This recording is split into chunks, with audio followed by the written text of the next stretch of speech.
네, 오늘은 히브리서 9장 말씀. 여러분들이 성경을 읽으면 알겠지만 이 모든 것들이 바로 복음입니다.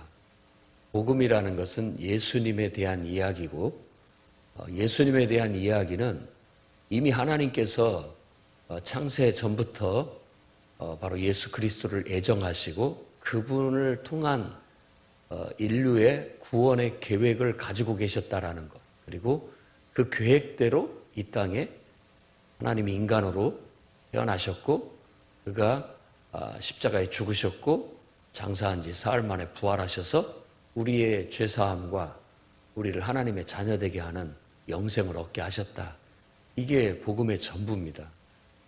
그것에 대해서 마태는 마태대로, 또 누가는 누가대로, 마가는 마가대로, 요한은 요한대로 이렇게 설명을 하는 거고, 히브리서는 바로 그 예수님에 대해서 소개를 하는데 천사보다도 뛰어나다. 모세보다도 더 높으신 뛰어난 분이다. 그렇게 얘기하고, 지금 대제사장보다도 아론의 후손인 대제사장, 어떤 제사장보다도 차원이 다른 대제사장이다 라고 그렇게 얘기를 하고 있는 겁니다.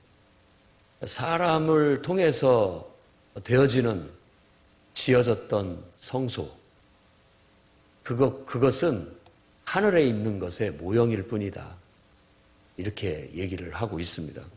오늘은 바로 그 하늘에 있는 성막, 그리고 땅에 있는 성막을 비교하면서 땅에 있는 성막에서 대제사장이 속죄제를 행하는 것과 진정으로 그것이 보여주고 있는 참된 의미, 그것은 그냥 그림자요, 모형일 뿐인데 그건 바로 하늘에 있는 실제 하나님의 성소, 하나님이 거하시는 곳, 그것을 하나의 모형으로 만들어 놓은 거고 마치 그림자처럼 이렇게 비춰지는 것에 불과하다. 그런데 이제 예수 그리스도는 바로 우리의 하늘에 속한 대제사장으로서, 바로 그분이 우리를 위한 영원한 대제사장으로서 단번에 자기 자신을 드림으로써 자기의 피로 말미암아 우리 모든 인류를 위한, 아니 피조 세계를 위한 속죄제를 드리셨다.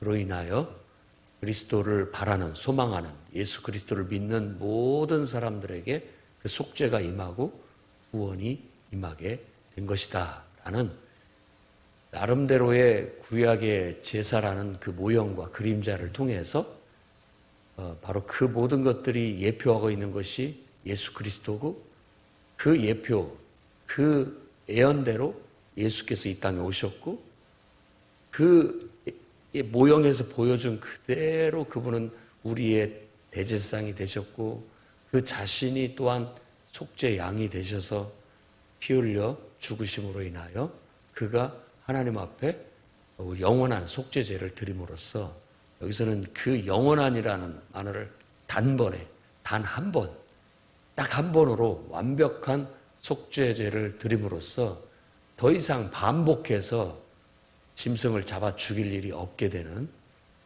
그리고 예수 그리스도의 단 한 번의 십자가의 죽으심, 그 피 흘리심의 속죄제를 통하여 누구든지 예수를 믿는 자들은, 예수 안에 나오는 자들은 다 죄사함을 얻게 되는 구원의 은혜를 우리에게 베푸셨다라는 걸 설명하고 있는 겁니다. 어찌 보면 단순한 거고 우리가 다 알고 있는 바죠. 그런데 좀 설명 방법이 좀 다릅니다. 그리고 나중에 계시록에 가면 계시록도 똑같은 얘기를 하고 있는데 더 암시적이고 상징적인 얘기를 통해서 하나님의 창조부터 시작을 해서 구원의 완성까지의 파노라마로 하나님의 계획, 이걸 청사진으로 쫙 보여주는 겁니다.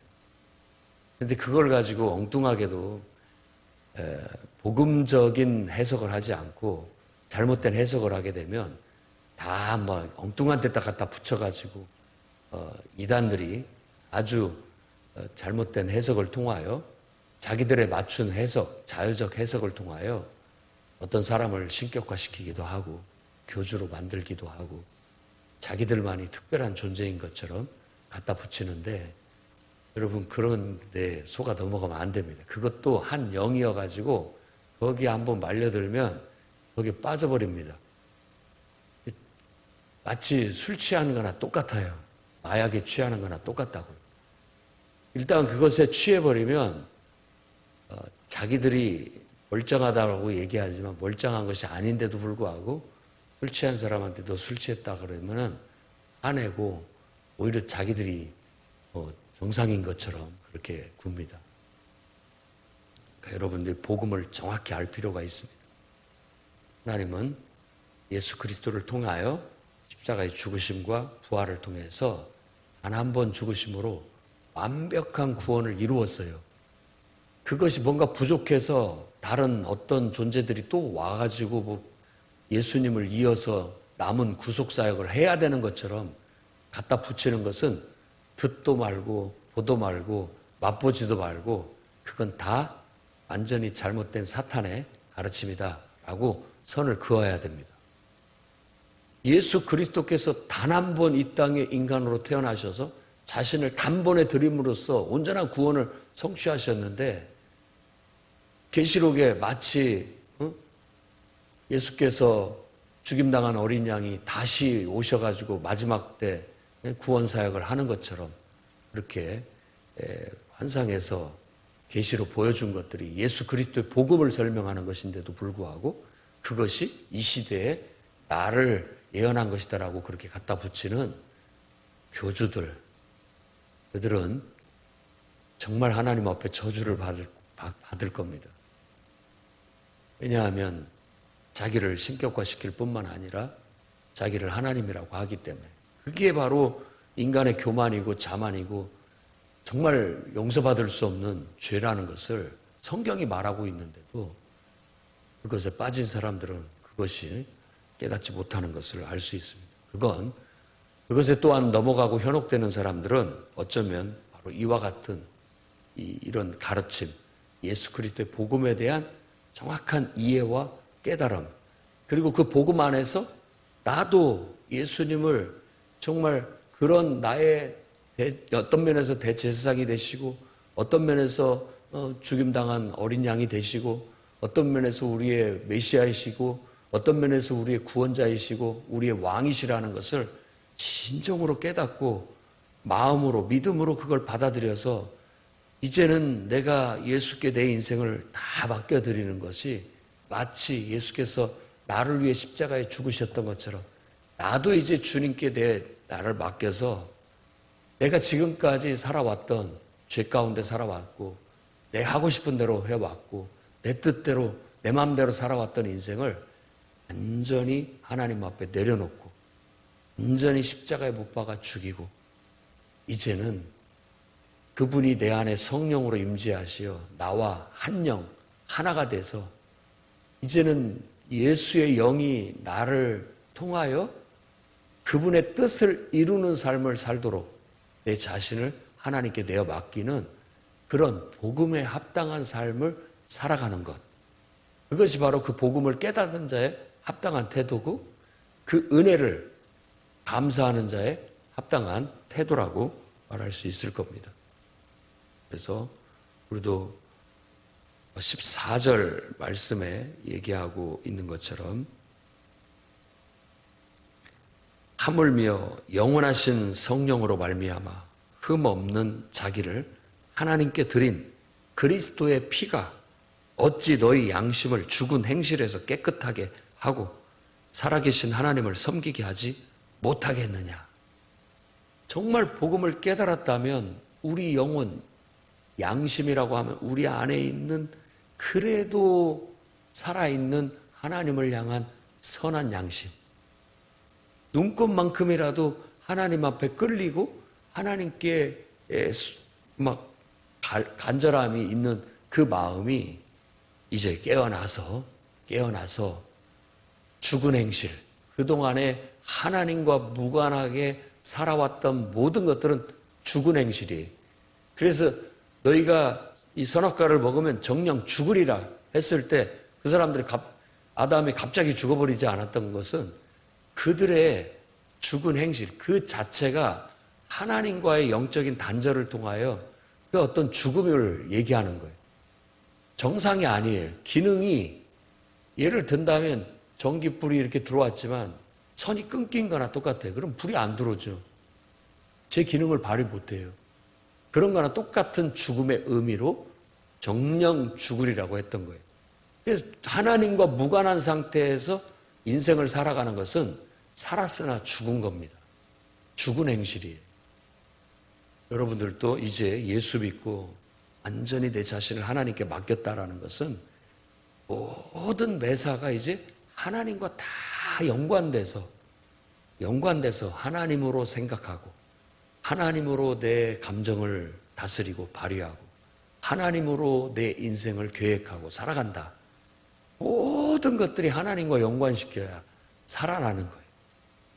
흑백의 우울한 인생이었는데 하나님께서 딱 빛을 비춰줌으로써 갑자기 칼라로 쫙 바뀌는 그런 인생, 죽은 행실, 죽은 인생이 이제는 예수 그리스도의 십자가의 죽으심으로 인하여 그가 대신 그 모든 것들을 죽어주심으로써 우리 인생에 덮여있던 악과 저주를 싹 걷어내시고 하나님과 우리 사이 관계에 덮여있던 막혀있던 담을 다 헐어내시고 하나님과 우리가 하나가 되게 만들어 주신 겁니다.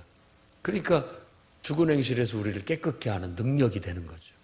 우리를 예수 그리스도의 복음을 듣고 진짜 구원을 경험하시기를 바랍니다. 여러분의 인생이 변화가 돼야 돼요. 죽은 행실로부터 벗어나야 됩니다. 더 이상 내 마음대로 내 뜻대로만 살아가는 인생, 하나님과 무관한 인생은 이제는 없어요. 이미 십자가에 못 박아버렸습니다. 그리고 이제는 나는 모든 생각부터 시작해서 내 삶의 모든 계획과 내 삶의 방식은 다 이제는 하나님 안에서 하나님을 통해서 하나님께로 귀결되는 그런 삶을 살아가야 된다라는 겁니다. 그것이 바로 죽은 행실에서 우리를 깨끗게 하는 거고 그게 바로 하나님을 살아계신 하나님을 섬기는 삶이라고 말할 수 있습니다. 누구든지 교회에 나오거든 우리는 이 복음을 가르쳐야 되고 이 복음에 복종하도록 요구해야 됩니다. 그리고 그 사람이 순종하면 바로 이 안식에 들어가는 것이고 하나님 나라에 들어가는 것이고 하나님의 구원에 들어가고 참여하는 것이지만 믿음으로 결부해서 믿음으로 화합해서 그걸 순종하지 않게 된다면 아직도 정죄 아래에 있는 거예요. 아직도 정죄 아래. 하나님 안에 있지 못하다는 뜻입니다. 사람이 한 번 사는 것은 한 번 죽는 것은 정한 것이고 그 후에는 심판이 있으리라는 말씀이 바로 이 히브리서 9장에 나타나 있습니다. 그것을 말하는 맥락도 바로 그런 겁니다. 죽을 수밖에 없는 우리 인간들 그리고 그렇게 되면 이제 하나님의 심판을 받게 되는데 누가 우리를 구원해 주느냐?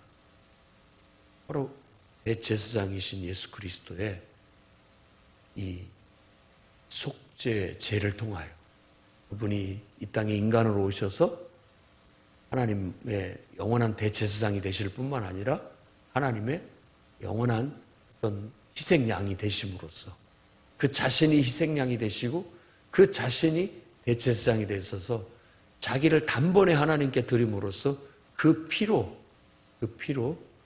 속죄제를 드려서 우리가 구원받게 된 것이다 라고 그렇게 얘기한 겁니다. 그러면 우리가 구원을 받았다면 이제 주님이 다시 오실 그날까지 우리는 그분 뜻대로 그분의 몸이 되고 그분의 어떤 신체가 돼서 우리가 그분의 뜻을 이루는 삶을 살아야 마땅하지 않느냐라는 겁니다. 저와 여러분이 지금 어떤 삶을 살고 있는지 한번 돌아볼 수 있기를 바랍니다. 나는 그분의 몸으로서의 삶을 살고 있는가? 아니면 내 마음대로 살아가고 있는가? 이런 것들을 구분해서 바로 히브리서 성경은 우리에게 이 복음을 너희가 깨달았지 않느냐? 이 복음 안에서 너희가 구원받지 않았느냐? 하는 걸 다시 되새기고 그렇다면 구원받은 사람이 합당한 삶을 살아라. 죽은 행실로 돌아갈 수는 없지 않느냐. 하나님과 무관하게 하나님 없는 세상적인 삶으로 다시 우리가 넘어가서는 안 된다는 걸 말하고 있는 것이고, 어떤 어려움과 역경과 좀 고달픔이 있고 시험이 닥쳐와도 흔들림 없이 하나님을 섬기는 이 신앙을 지속해 나가라. 계속 부지런함을 잃지 말고 성실함을 잃지 말고 항상 하던 대로 처음 내가 은혜 받고 하나님 앞에서 약속하고 내 자신을 하나님께 드렸으니까 그 하나님 앞에 드림받은 그 정신대로 그 믿음대로 그렇게 변함없이 계속 나아가라라고 그렇게 얘기하고 있는 겁니다. 이런 가르침의 밑바탕에는 구약의 성막에서 하나님 앞에 속죄제를 드리는 것을 바탕으로 두고 있습니다. 이 땅에 있는 성소는 하늘에 있는 성소의 그대로의 모형을 따서 하늘의 식양을 따라서 그대로 만든 거라고 볼 수 있다는 거예요. 어찌 보면 하나님이 계시는 곳을 만일 그분이 왕이라면 왕궁이라고 한다면 그분의 왕궁의 작은 하나의 모형과 같은 거죠. 문이 있고 거기에 들어간 번제단이 있고 그걸 지나치면 물두멍이 있고 그걸 이제 그 안에는 또 다른 천막이 있는데 거기에 이렇게 휘장을 거치고 들어가면 성소가 나오고 또 그 안에 이 똑같은 천막인데 가운데 휘장으로 딱 가로놨는데 이쪽은 성소고 이쪽은 지성소인데 이쪽 성소 안에는 촛대 그리고 떡상 그리고 바로 그 가로막고 있는 휘장 앞에는 분향단이 있어서 다 황금빛이 나는 그 안에는 모든 기둥뿐만 아니라 이런 것들이 다 황금으로 했기 때문에 이 양쪽에 벽이 황금으로 번쩍번쩍 빛이 나는데 촛대를 딱 켜놓고 빛이 비치면 그게 빛이 막 반사돼가지고 아주 황홀한 분위기를 연출하는 그런 곳에서 향이 이렇게 피어나고 이런 곳이. 근데 거기는 항상 매일 제사장들이 들락거리면서 하나님을 섬기는 거예요. 그런 모든 것들이 다 영적인 실제의 상징이고 그림자예요.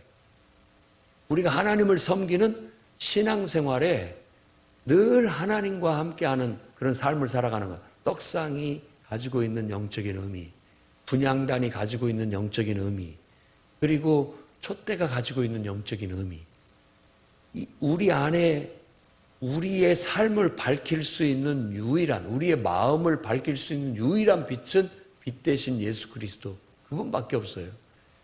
우리의 영혼이 아무리 음식을 먹어도 우리 영혼은 채워지지 않습니다. 그러나 하나님의 그 떡상이 상징하고 있는 하나님의 말씀을 우리는 먹어야 그 말씀으로 사는 거예요. 분향단은 끊임없이 우리의 생각이, 우리의 바람이 하나님께 올려지는 우리의 기도와 예배를 상징한다고 볼 수 있는 겁니다. 매일의 삶이죠. 그리고 그 휘장을 젖히고 들어가면 지성소, 그러니까 거룩한 곳 중에서도 더 거룩한 곳, 그래서 지극히 거룩한 곳이라고 해서 지성소입니다. 거기에는 법궤가 있어요. 법궤가 있습니다. 거기는 황금으로 거기도 번쩍번쩍 빛이 나죠. 근데 아무 빛도 없기 때문에 캄캄합니다. 그 법궤 안에는 여기서 말하는 것처럼 이제 만나가던 항아리가 있고 아론의 쌍난 지팡이가 있고 그리고 십계명의 돌판 2개가 들어있어요. 그것은 이스라엘 백성, 하나님의 백성이 하나님을 섬기는 데 있어서 아주 중요한 상징적인 것들이에요.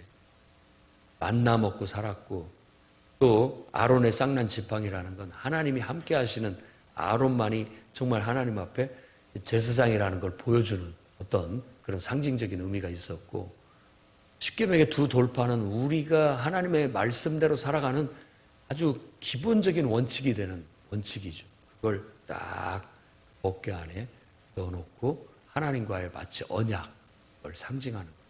하나님과의 언약. 하나님과의 언약은 우리와 하나님 사이를 이렇게 묶어주는 끈 같아요. 그게 없으면 이게 우리 아무 상관이 없죠. 부부가 결혼 서약을 해서 평생 아내로 남편으로 서로 한 몸이 돼 살아가기로 언약했기 때문에 정말 남남이 하나가 된 거 아닙니까?